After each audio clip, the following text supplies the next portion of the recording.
Wala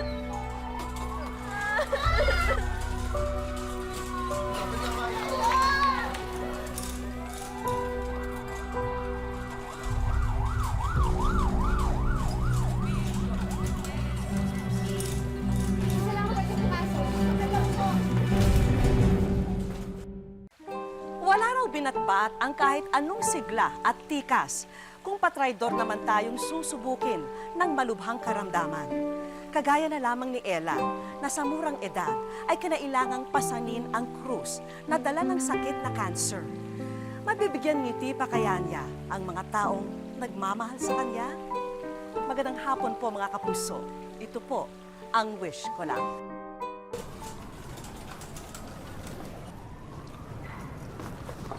Dok, kumusta po lagay ng anak ko? Your daughter has ovarian cancer. Malignant po ang tumor sa kanyang ovary. That's why we need to undergo chemotherapy. Pero Dok, di ba gagaling naman anak ko? Depende po yan sa kanyang katawan kung kakayanin po niya. Excuse me po.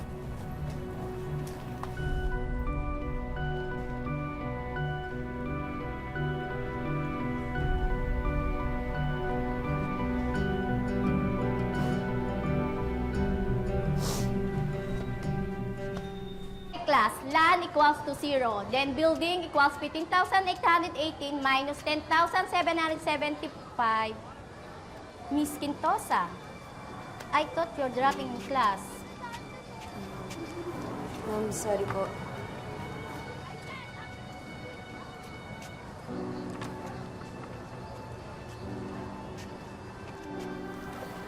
How's your condition? Okay lang naman po ako ngayon. Okay. Take your seat. Salamat po.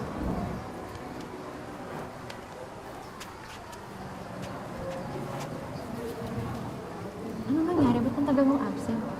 Buti buhay ka pa.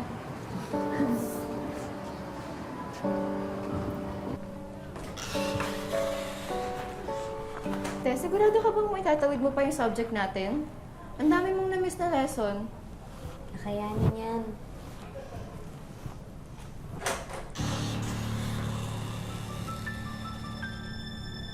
Ano nangyayari sa'yo, Ella?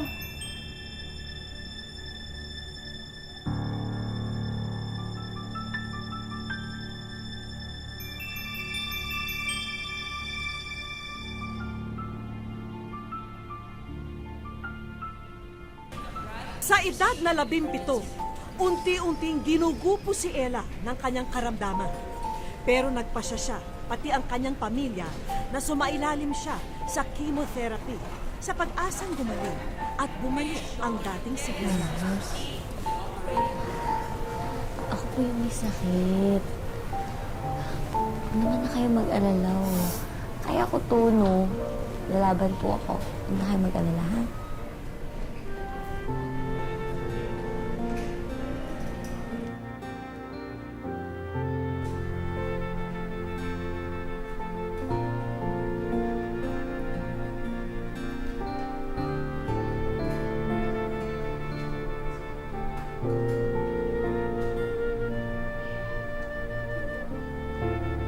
Good evening po, tita.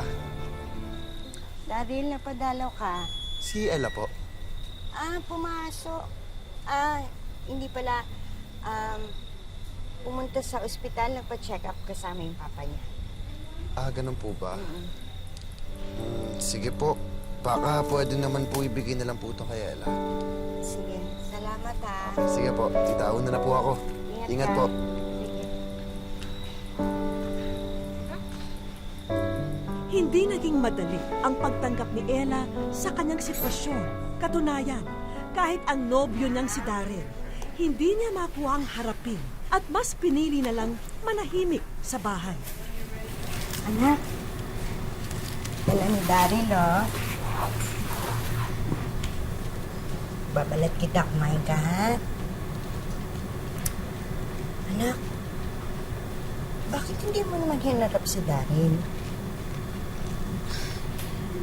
Ayoko lang po kasi na nakita niyang ganito yung itsura ko, eh. Hindi na ako yung katulad dati na pwede ko siyang samahan. kapag magbabiking kami. Hindi na ako palaging masaya.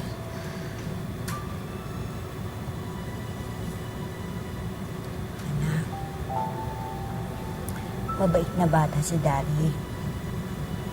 Nakita ko yung pag-aalala niya sa'yo na nasa ospital ka. Anak, huwag mo namang itulak palayo sa'yo ang mga taong nagmamahal sa'yo.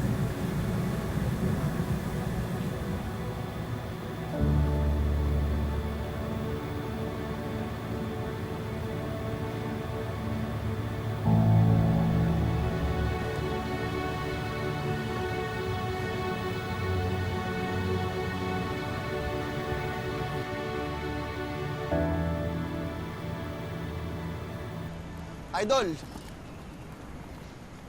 Ayos ah. Bagong style.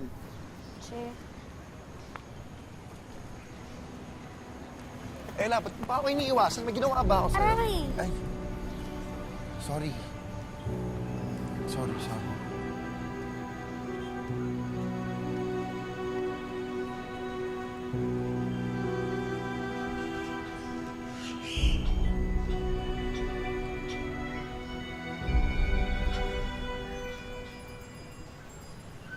Tagal mo hindi nagpakita sa akin, ah.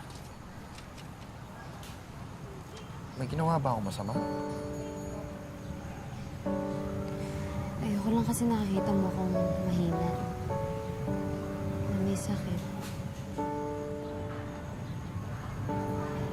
Hindi na ako yung dating Ella na kilala mo.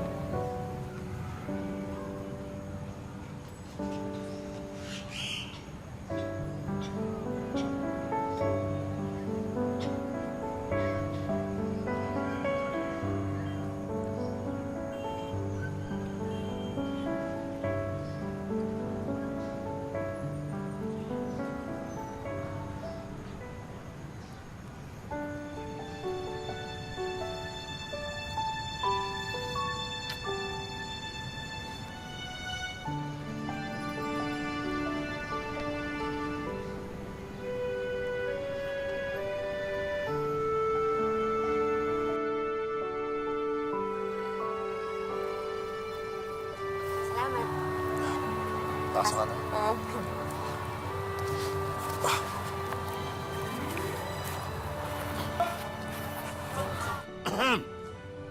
Ella, pasok! Anak, bakit nandiyan kayo sa labas? Hindi kayo pumasok. Ay, sige po, mauuna na po ako. Ingat! O hindi, magmerienda ka muna. Hindi na po, okay lang, nakakahiya. Hindi, pabaon mo na lang. Tara na, merienda muna. Halika na, pasok na. Hindi, mukhang busog eh. Hindi. Pasok. Thank you po. Si Tay, Ikaw, hayaan mo na. So, ito nga po pala yung magiging birthday invitation natin. So, may iba pang gustong design. Pinipilit ng mag-anak na maging positibo sa kabila ng pagsubok na dinaranas ni Ella. Kaya hindi raw nila hahayaang hindi ipagdiwang ng dalaga ang nalalapit niyang debut. Kaya inupisa na nilang asikasuhin ito. Okay lang ba yun? Ito, okay ba? Huwag ako, please. Aray!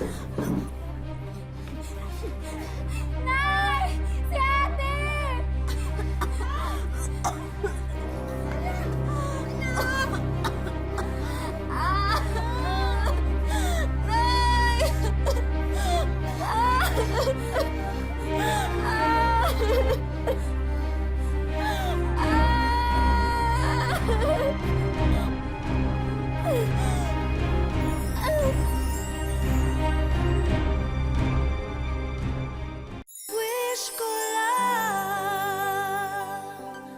Ramdam ni Ella ang masaklap na epekto ng chemotherapy. Lagasman ang buhok at bagsak ang katawan.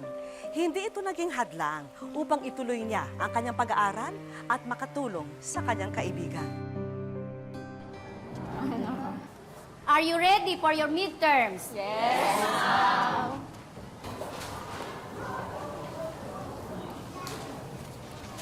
Gemma, It since you're not fully paid yet, Sorry po, ma'am. Kipit po kasi talaga kami ngayon. hindi ka makakapag-midterm hanggat di mo nababayaran ang tuition mo. Sige na naman po, ma'am. Ayoko pong mag-repeat. Sayang po yung buong SEM kung ulitin ko yung subject.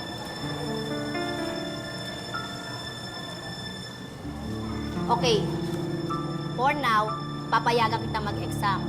Pero kinakailangan mong iseta lang account mo sa registrar, ha? Okay po. Thank you po, ma'am.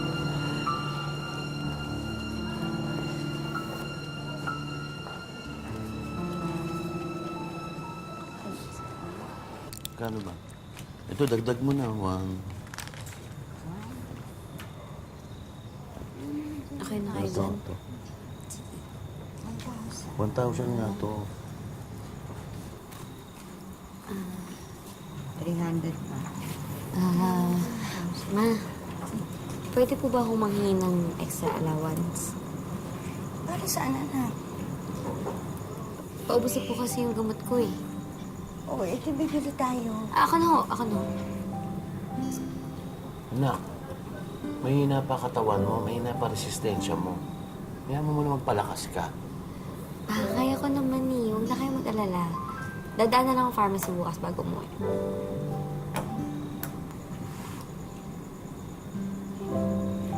O sige, bukas bibigay ko sa'yo ng pera. Pero hindi ka na maaga, ha? Apo.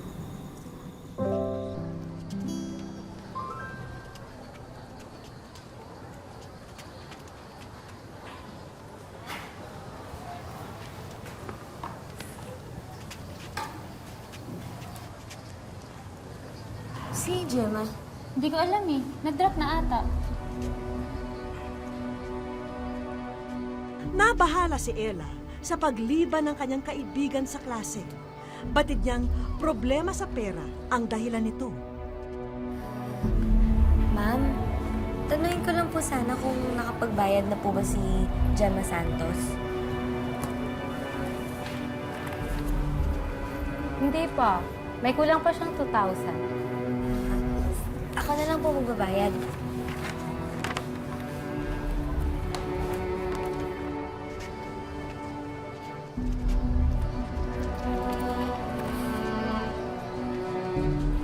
$2,000 po. Ito po.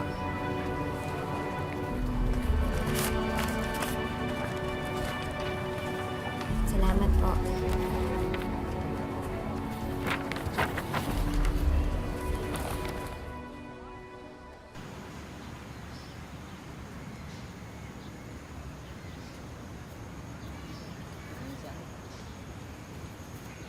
Oh, hindi na naman siya utamo.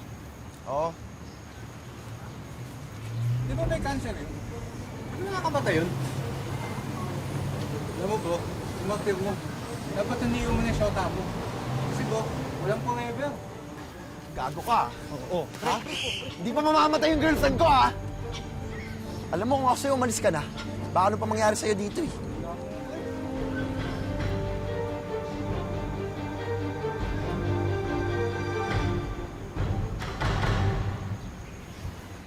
Uy, Idol! Idol, Kanina ka pa? hindi naman. Tara, dada kita sa inyo. May dadalan mo na ako ah. Saan? Basta...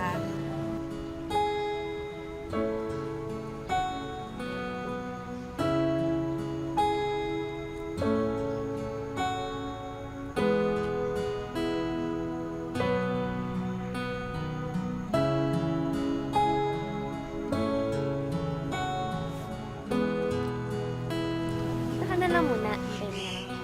Okay, sige. Thank you. Sure ka, dito lang ako? Mm-mm. Sige.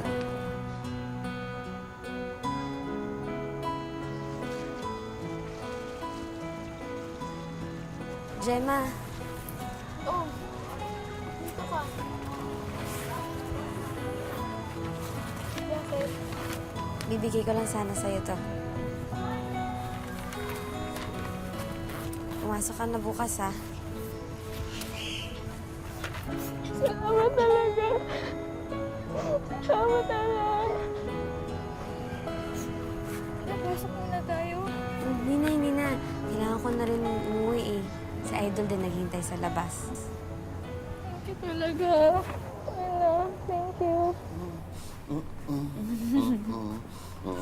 Ganyan lang, dali-dali. Mas magaling po po kayo. O siyempre, dati akong dancer sa ano. Alam mo na. Ha?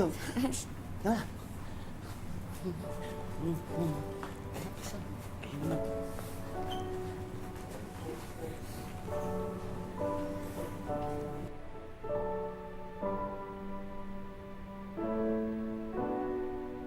Habang papalapit ang ika-18 kaarawan ni Ella, lalo namang lumalala ang kanyang karamdaman.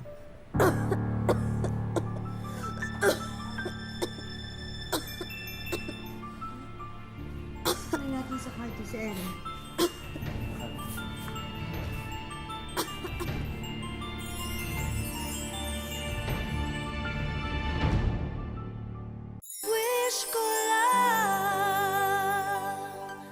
Unti-unting lalamunin ng cancer ang delikadong pangangatawan ni Ella. Kumpiyansa man na malalagpasan ang bawat pagsubok na kanilang pinagdaraanan, hindi pa rin sapat ito para siya'y gumaling. Si Daryl po. Parating na ate.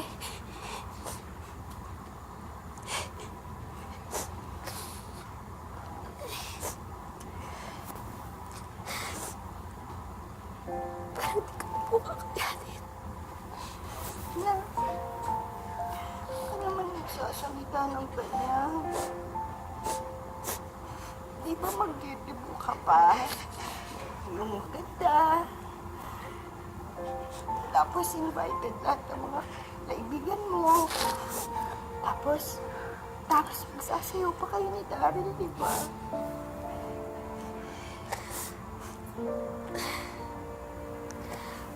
Masyado na po kayo nagawa para sa akin eh.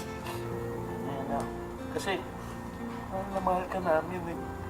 Kaya sana, huwag ka susuko. Lumaban ka.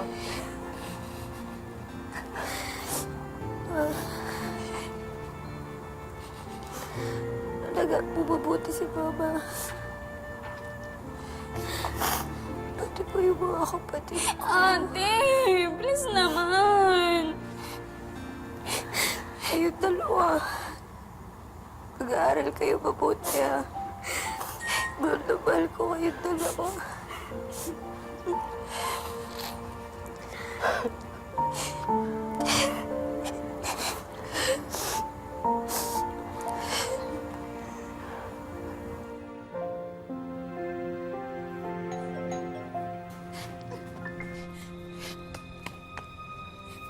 O, ba't ka umiiyak?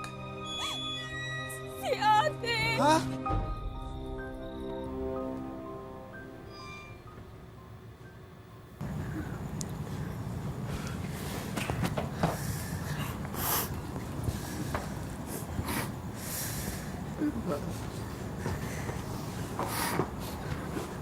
Lumaban ka, please. Ilang buwan na lang magdedebo ka na ho. Nakahanda na lahat.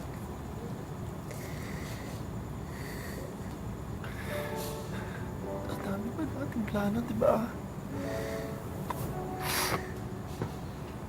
Sasamahan mo pa ako magbike. Ang dami pa natin pupuntahan na beach, di ba? Ella! Ella! Ano na yung mga pangarap natin? Ella!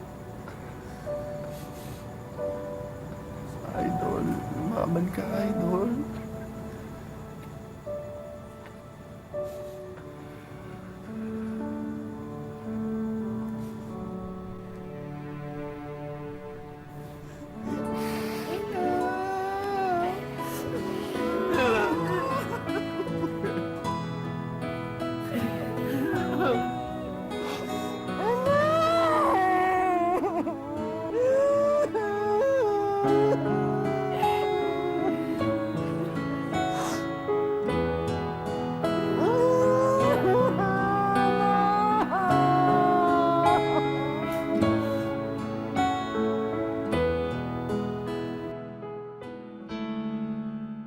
Nito lamang Enero, Naging viral sa social media ang debut na ito na naganap sa Davao City.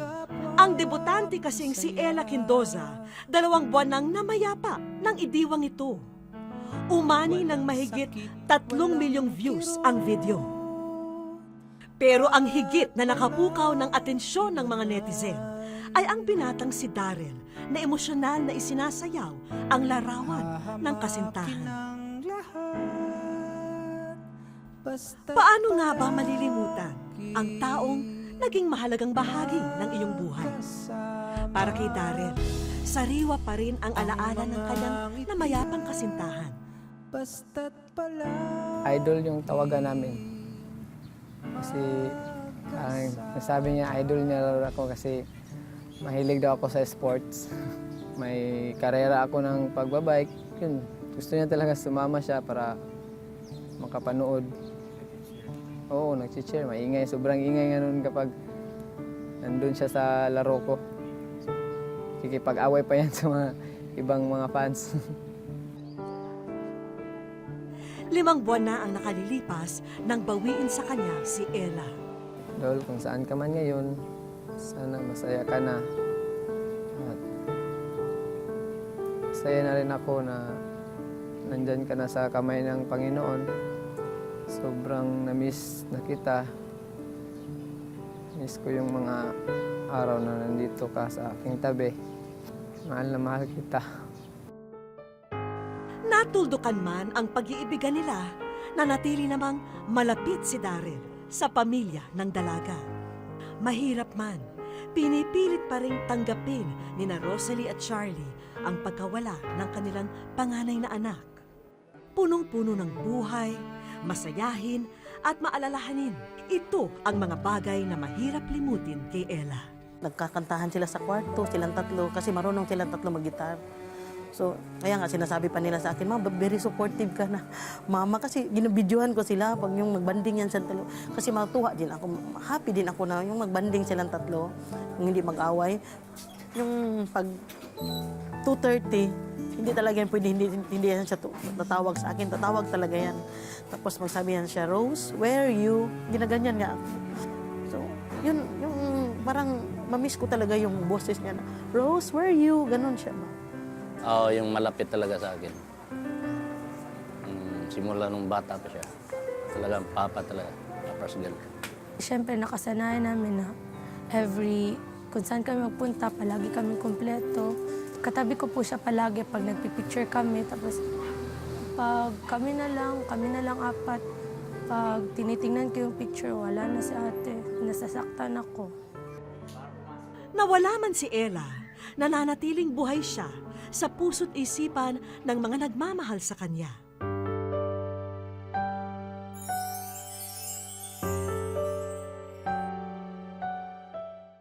Sa aming pagbabalik,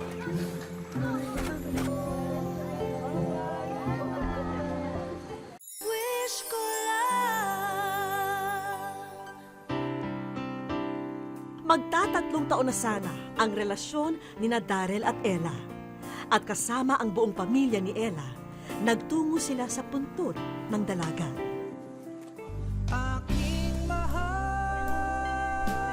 At matapos nilang mag-alay ng dasal, may ipinanood kaming video sa kanila.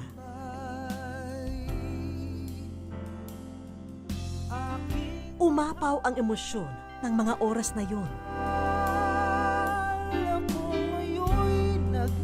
Batid namin ang labis na pangungulila ng bawat isa kay Ella.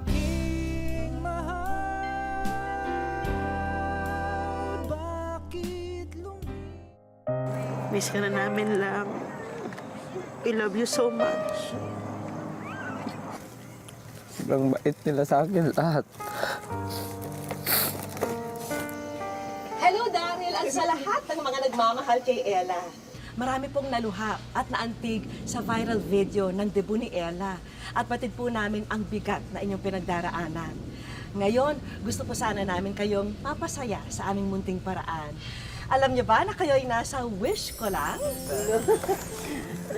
Na-shock kami. Wish ko lang pala. Papasalamat ako kasi na maipapalabas sa wish ko lang yung story namin ni Ella. Parang yun siguro yung gusto din niya.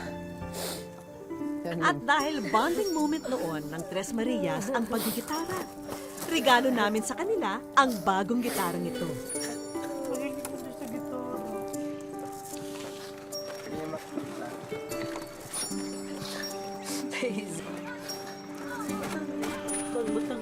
Kasunod naming iiwan ang family portrait ni na Ella. Simple man, abot langit pa rin ang pasasalamat nila sa munting alaalang ito. At balita namin, wish daw noon ni Ella na matulungan si Darren na mapag-aral ng vocational course. Kaya't narito po ang scholarship mula sa aming kaibigan. Sa puntong yon, lalong bumuhos ang mga luha ni Darren. Pura rin may sabi, sige lang, may ano lang, papasali naman si Darren. Eh, yung pala yung plano nito, siya lala.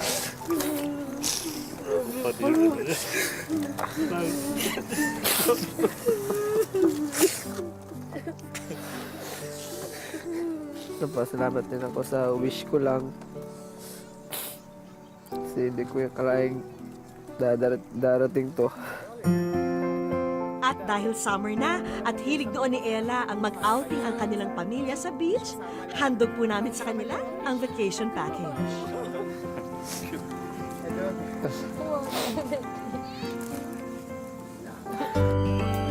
Kinabukasan, dinala namin sina Darrell at ang mag-anak ni Ella sa Samal Island.